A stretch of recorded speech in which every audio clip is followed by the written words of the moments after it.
मित्रों नमस्कार। कैसे हैं आप? निश्चित रूप से अच्छे होंगे। तो इस बार अयोध्या में जो हमारा राम मंदिर पुनर्स्थापित हुआ है नए वर्ष पर, मतलब 1 जनवरी के दिन दर्शनार्थियों की संख्या 2 लाख पार हो गई। मतलब 1 जनवरी वही आंग्ल नव वर्ष। बहुत सारे जो अतिवादी हिंदू या खुद को हिंदू साबित करने में जो लोग लगे हैं, वो बहुत सारे त्योहारों का विरोध करने के लिए अलग अलग तरीकों को अपनाते हैं। जैसे क्रिसमस को वो तुलसी दिवस, नए वर्ष को कहते हैं कि हमारा नव वर्ष नहीं है, और भी बहुत सारी चीजें हैं कि वो विरोध करने में अपना ऊर्जा काफी हद तक एक जगह लगाते रहते हैं। पर आम लोग क्या करते हैं? उन्होंने क्या क्या किया, और वास्तव में यही किया जाना चाहिए। 1 जनवरी के दिन उन्होंने अपने देवालयों में दर्शन किए, चाहे वह शिवालय हो या राम मंदिर हो या फिर हमारा प्रयागराज का जो हनुमान मंदिर है या कोई भी मंदिर हो। 1 जनवरी के दिन वहाँ खूब भीड़ रही, लोगों ने दर्शन किए, प्रसाद बांटे, और कुछ लोगों ने तो भंडारे भी किए और गंगा स्नान भी किया। चलो, एक त्योहार हम और अपना लेते हैं, बस उसका रीति रिवाज तौर तरीका हमारा होगा। हम इसको पूजन का भी दिन बना लेंगे और इसके लिए हमें किसी के सलाह की जरूरत नहीं है। और जो लोग जिस इकोसिस्टम से परेशान थे और अपना इकोसिस्टम बनाने के लिए लगे हुए थे, आम लोग सीधे सीधे रास्ता दिखा देते हैं कि वह क्रिसमस के दिन भी मंदिर जा सकते हैं और अपना हवन पूजन कर सकते हैं। तो उनको कोई फर्क नहीं पड़ता है, आप यीशु को मानते हो या किसी और को मानते हो। आप सेलिब्रेट करना चाहते हो, उत्सव मनाना चाहते हो, पार्टी करना चाहते हो, कोई दिक्कत नहीं है। आइए, मंदिर में पूजा पाठ भी कर लेते हैं, भजन कीर्तन भी कर लेते हैं। और बड़ी संख्या में लोगों ने यही किया। और दूसरी तरफ तमाम ऑनलाइन कंपनियों के आंकड़े भी आ रहे हैं कि कौन सी चीज कितनी बिकी, तो इसकी वजह क्या थी। वो भी बाजार का हिस्सा है, उसे भी चलने दीजिए, डरिए नहीं। और आप अपने जिस इकोसिस्टम की बात कर रहे हैं, अब लोग उसको समझने लगे हैं और काउंटर करने का यह बेहतर तरीका है। तो अपनी धर्म, सभ्यता, संस्कृति और आम लोगों की समझ को लेकर जिस तरह से हताशा, निराशा या बोध आपके अंदर आ रहा था, अब उससे बाहर निकलिए, क्योंकि आम आदमी जागरूक हो चुका है और उसे मालूम है कि इस नरेटिव को कैसे तोड़ना है। कोई भी त्योहार हो, कोई भी दिन हो, सभी अच्छे हैं, पवित्र हैं और इंसानियत को जोड़ते हैं। उनका एजेंडा कुछ भी रहा हो, उनका मकसद कुछ भी रहा हो, लेकिन अब हम उसको नए एजेंडे में बदल देंगे और उसको मनाने के अपने तरीके खोज लेंगे। और यही हुआ और हो रहा है। यह इंटरनेट और यूट्यूब की जो दुनिया है, उसमें नई नई चीजें लोग गढ़ रहे हैं। अब सोचिए, जिस विरासत संस्कृति पे हमें नाज होना चाहिए था, वह धीरे धीरे ही सही स्थापित हो रहा है और आत्मगौरव की बात धीरे धीरे लोगों तक पहुंच रही है। और उस गौरव को कैसे व्यक्त करना है, आम लोग अपना तरीका ढूंढ रहे हैं, निकाल रहे हैं और व्यक्त कर रहे हैं। अगर आप इतिहास और परंपराओं की बात करते हैं, तो सोचिए, हमारे यहाँ धर्मांतरित लोग ही तो हैं, जो गैर हिंदू लोग हैं, गैर सनातनी लोग हैं। मतलब दो तरह के जो धार्मिक समूह हैं वो हैं। एक वही मूल निवासी वाले जो सनातनी हैं, उनके नाम कुछ भी हों, हिंदू, बौद्ध, जैन, सिख और पता नहीं कितने सारे पंथ हैं।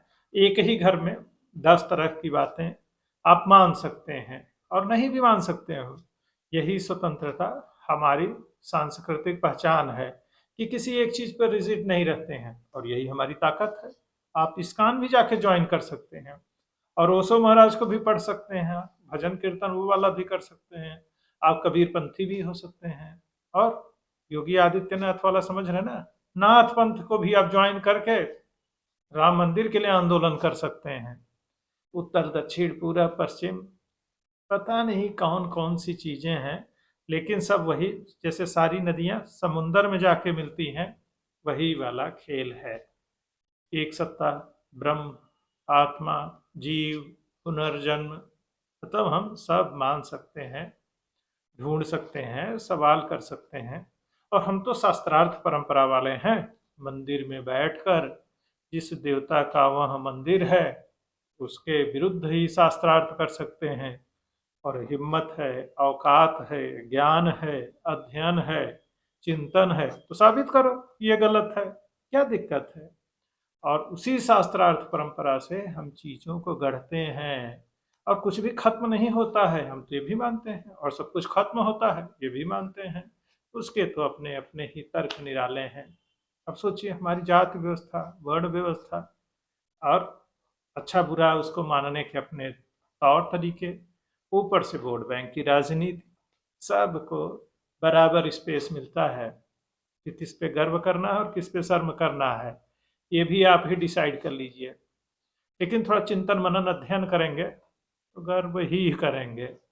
अब सोचिए, ये जो मूल निवासी से निकले हुए लोग हैं, मतलब सनातनी परंपरा और नॉन सनातनी परंपरा, खास तौर पे ईसाई और इस्लाम को मानने वाले, मतलब ईसाइयत और इस्लामियत को फॉलो करने वाले, वही क्रिश्चियन और मुस्लिम, कोई दिक्कत नहीं है भाई। अगर आप सनातनी रीति रिवाज और पद्धति को समझते हैं तो एक और विधि स्वीकार कर लीजिए, एक और ग्रंथ रख लीजिए, क्या फर्क पड़ता है।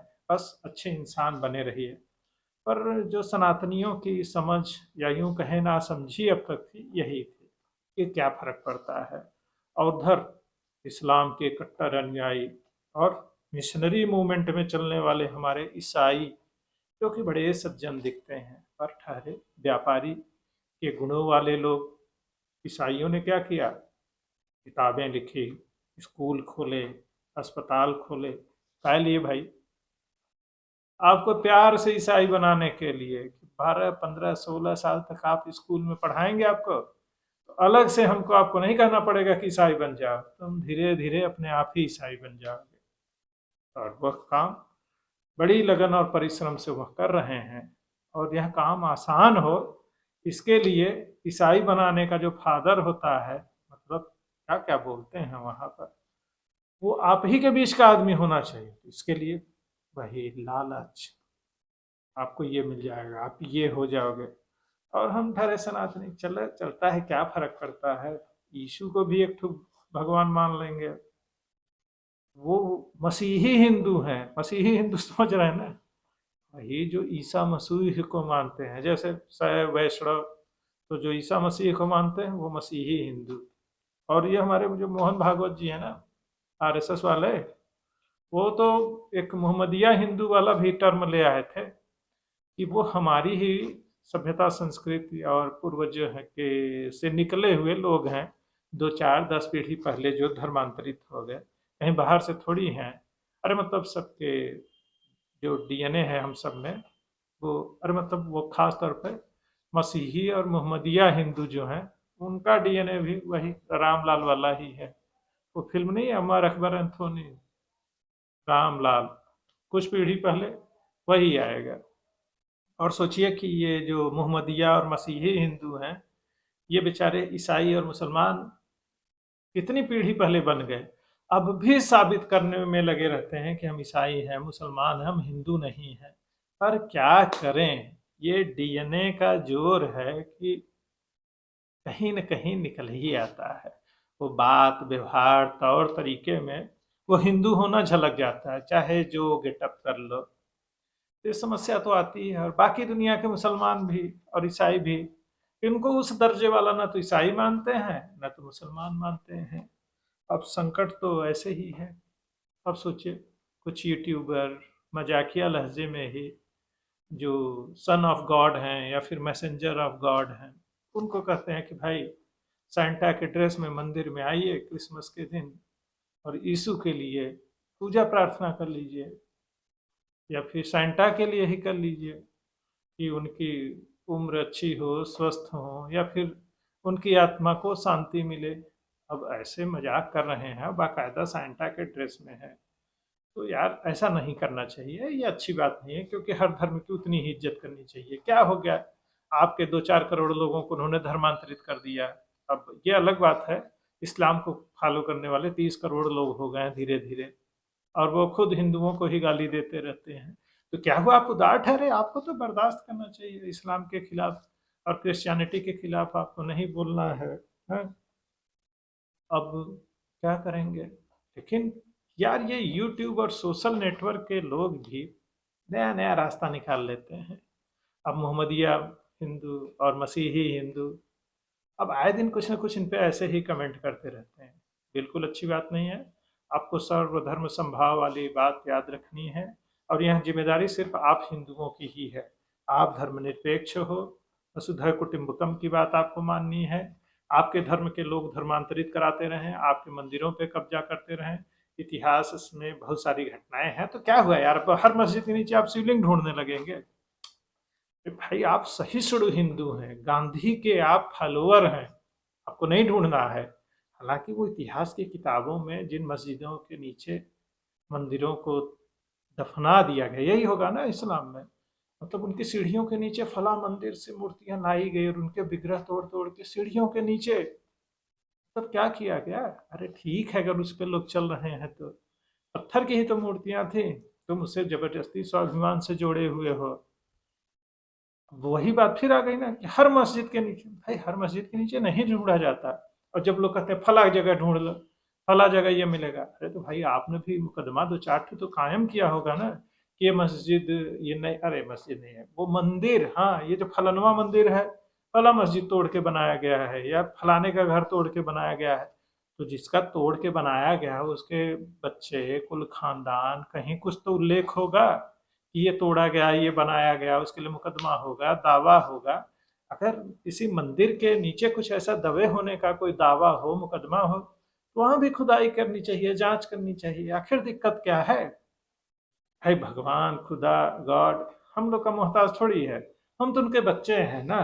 तो फिर बाकी जगह भी तो ये बात लागू होगी, तो लागू करवाइए। भाई वो पूरा हिस्टोरिकल डॉक्यूमेंटेड है कि इस मस्जिद को, इस मंदिर को तोड़ के बनाया गया, किसने कब बनाया गया।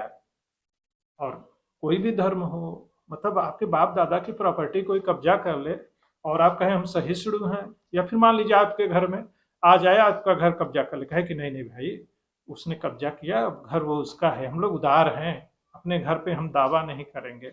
एकदम सही बात है। अब आप कैसे देखते हैं, कैसे सोचते हैं? या फिर ये हिंदू इकोसिस्टम जैसा कुछ बन रहा है क्या? लोग एकजुट हो रहेंगे, बटेंगे कटेंगे जैसे नारे पर विश्वास कर रहे हैं, मंदिरों में विश्वास कर रहे हैं।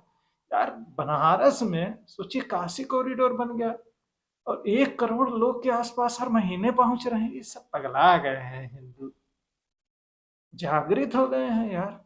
भोले बाबा के दर्शन कर रहे हैं, हर हर महादेव कर रहे हैं, मणिकर्णिका घाट घूम रहे हैं, राम मंदिर जा रहे हैं, और सोचिए ये महाकुंभ लग रहा है। अब इसमें सरकार कह रही है कि 45 करोड़ लोग आएंगे। क्या मजाक करते हैं यार, इतनी ताकत है हिंदुओं में? आइए आप भी गंगा स्नान कर जाइए, सड़कें काफ़ी चौड़ी चौड़ी बन गई हैं। और इस बार आपको मालूम है 30 पीपे वाले पुल बन रहे हैं, गंगा यमुना, तो हर तरफ से आप पार कर सकते हैं, नहाने के लिए बेहतरीन घाट।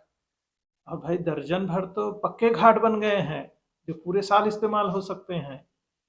और बड़े शानदार शानदार पार्क और चौराहे हैं, एकदम मजा आ जाता है इलाहाबाद में। और फिर हिंदू सभ्यता संस्कृति से जुड़ी हुई पेंटिंग, 3D पेंटिंग, पत्थरों पे नक्काशी, हनुमान जी का कॉरिडोर, मतलब सब कुछ। क्या पैसे की बर्बादी है। लेकिन अरे एक अर्थशास्त्री बता रहे थे कि इससे ज्यादा कमाई हो जाती है। यार ये भी सरकार कैसी सरकार है? देखो, एक तो बाबा जी बन गए हैं, काम पे काम किए पड़े हैं। अब सोचिए 6 एक्सप्रेसवे बना दिया आदमी, 1 दर्जन हवाई अड्डे। यार लेकिन ये काम थोड़ी है, इससे रोजगार थोड़ी मिलता है। सही बात है भाई, इससे तो कुछ नहीं होता। निकम्मी सरकार है। गुंडे बदमाशों का इतना बढ़िया बिजनेस चल रहा था, बाबा ने लॉ एंड ऑर्डर सही कर दिया, उद्योग लगने शुरू हो गए हैं। 5-7 साल में वो भी रिजल्ट दिखने लगेगा। मजबूत प्राइवेट सेक्टर नौकरी देगा उत्तर प्रदेश में। यार भूखा कंगाल गंदा उत्तर प्रदेश हमें देखने की आदत है, हमें वो ऐसे ही अच्छा लगता है।